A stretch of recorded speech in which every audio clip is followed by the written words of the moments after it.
Hi friends, சூர்யாவோட திரைப்பயணத்தில் over hype build பண்ணிட்டு செம்மையா அடி வாங்கின 2 திரைப்படங்களை பார்ப்போம்.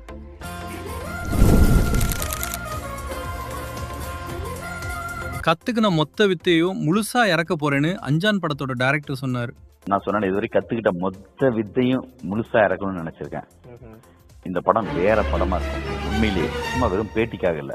ஆனா ரிசல்ட் எப்படி இருந்துச்சுன்னா, இங்க படுத்துற நிமிஷம்னால தாங்க முடியலையே, தலை வலிக்குதுடா, தலை வலிக்குதே.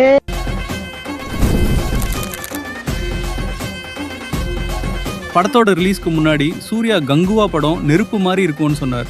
இப்பவும் சொல்றேன், 14th of November கங்குவா நெருப்பு மாதிரி இருக்கும், நெருப்பு மாதிரி இருக்கும். ஆனா படமோ ஏற்கனவே அந்த ஃபர்ஸ்ட் படமே ஓவர் பில்டப் கொடுத்து இருக்கிற மண்டையெல்லாம் கழுவிட்டு இந்த வாட்டி ஏமாற மாட்டோம்டா. நீ வா, பிஜிஎம் தூக்கிட்டு வாடி. இன்னைக்கு எல்லார் கையிலயும் இன்னைக்கு வந்த பாஸ் இருக்குன்னு நினைக்கிறேன். அப்படின்னு சொன்னீங்கல சாரு. டிசம்பர் மாதம் எந்த டேட்னு அனௌன்ஸ் பண்றோம். இதே பாஸோட இங்க சக்சஸ் மீட் நடக்கும். அப்படின்னு சொன்னீங்கல சாரு.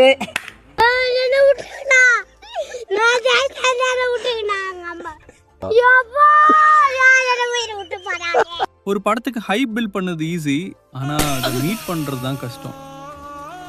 இப்போ கருப்பு படத்துக்கு ஆல்ரெடி நிறையவே எதிர்பார்ப்பு அதிகமாக தான் இருக்குது.